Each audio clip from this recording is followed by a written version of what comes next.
I think it's important to note that there are quite a few things that I will just simply never do, you know, and one of those things is clean up someone else's bodily fluids.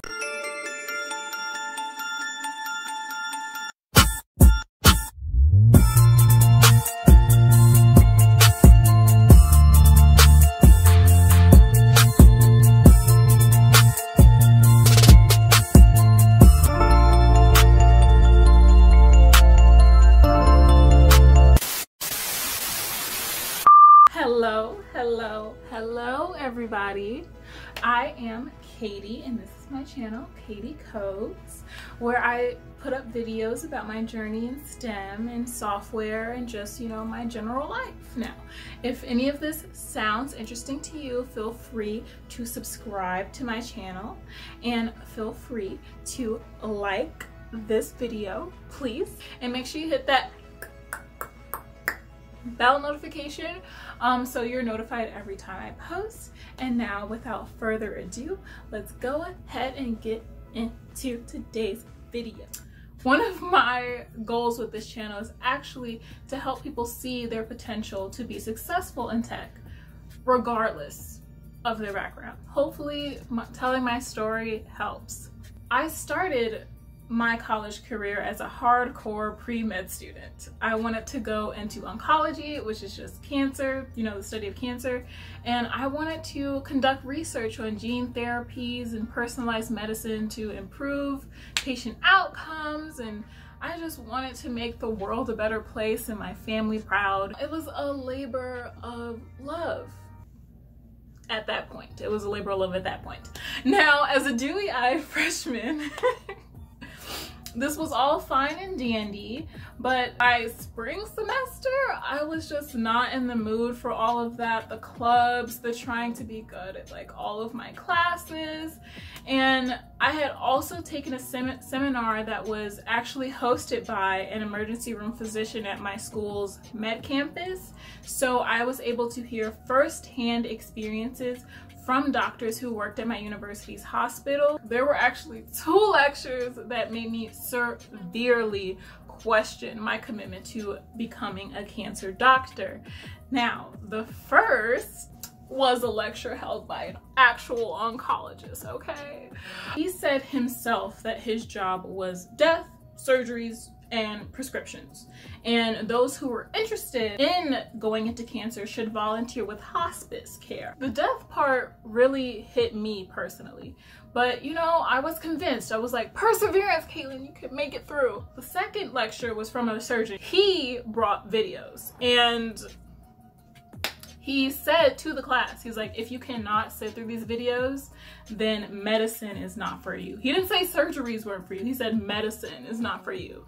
I got through approximately 40 seconds of those videos and then I was done. I was so nauseous, I actually had to leave the lecture hall because I couldn't do the sounds of skin. I couldn't do the sounds, okay?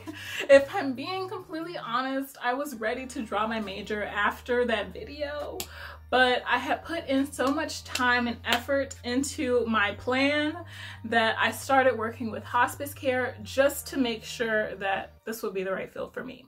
So I volunteered with hospice during my spring semester. I had 2 patients that I volunteered with.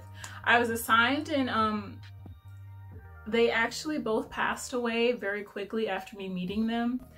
That actually impacted me more than I thought it would. I really kind of faced the fact that I'm not equipped to handle death like that on a daily basis. I'm really not. So I knew at this point, after my 2 patients passed away, I told my my boss that I wouldn't be doing anymore. I knew that the white coat and stethoscope route was just not for me, but I was still interested in performing research because I'm a nerd and I like research. So I joined my dream research lab. I got inducted to a pre-med honor society. Those classes though, them pre-med classes. She wasn't ready. Woo! As a self-proclaimed nerd, I have had years to be comfortable with my intellect. These classes put that comfort to the test. It put it to the test. And I went through time in both intro chem and bio classes where I understood and probably could explain like harder problems on my assignments, you know, like the ones that require like more like reasoning and like kind of problem solve me. But like the other questions were not so straightforward for me. They just were not. But the other questions were the most likely ones to be on the exams, and the ones that I liked were not. So as you can probably imagine, this was a very frustrating and stressful time for me because my grades were just not what I wanted, and I was struggling with my self-confidence in my classes, and I was struggling with my self-confidence in my lab. I actually have an article on my blog at katiecodes.com if you want to check that out about how I struggle with the imposter syndrome in my lab and just in general. So the lab that I was in was actually mostly postdocs, grad students, and PhD students. Absolutely brilliant people. I just could not see that brilliance in myself when I was around them in that lab. I found a lot of solace in my language classes. I found that learning new languages actually came very easy to me. Along with Spanish and French, I learned Java. I loved my Java programming class. It allowed my mind to like race and tackle problems just the way that I liked, and I was really good at it. So good actually, to the point that I was considering a second major in CS, right? Or a minor. This caused my research mentors to encourage me to make a complete switch into computer science and move to the School of Engineering. Now, you may be wondering, how did your research mentors recommend that you make a complete switch to CS? Well, the lab that I was actually in was not a traditional like pipette petri dish lab. It was more of a we sit in a cubicle and we analyze data all day lab. So they were all supportive of me making a switch to computer science instead of going the pre-med route where they probably would have lost me if I went to med school. So they were all in support of me actually pursuing a bachelor's in computer science.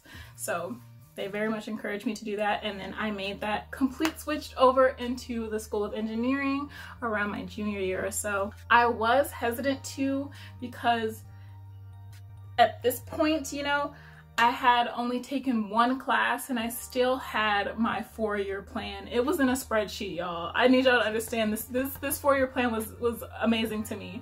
So I just got a minor in CS and then let my little programming stuff run wild.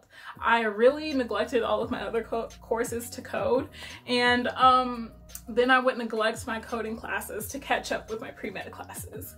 So the tipping point was actually my junior year and organic chemistry. After Orgo, I switched to the School of Engineering because just no. The problem is that I would have to complete all of these School of Engineering requirements in just 3 semesters. I honestly knew that my neurotic planning would come in handy, but I didn't think it would come in handy to this extent. So to help myself, I let my neurotic planning skills go wild, and for those 3 semesters I was fulfilled and a stressed hot mess. So every class I took, I became interested in learning about a new field. After my web development course, I wanted to know how to make APIs and I wanted to be a full stack engineer. Cybersecurity, after taking my intro cybersecurity class, I wanted to do capture the flag challenges.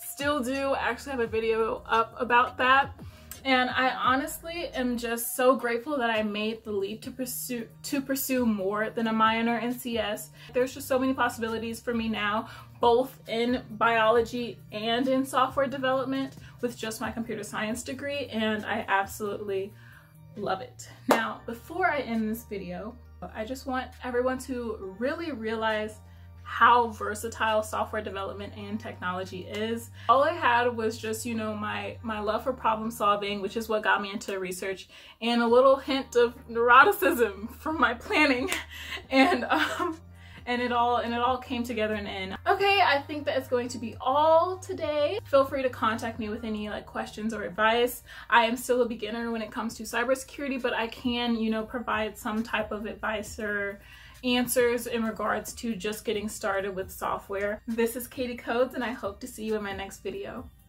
Bye, y'all.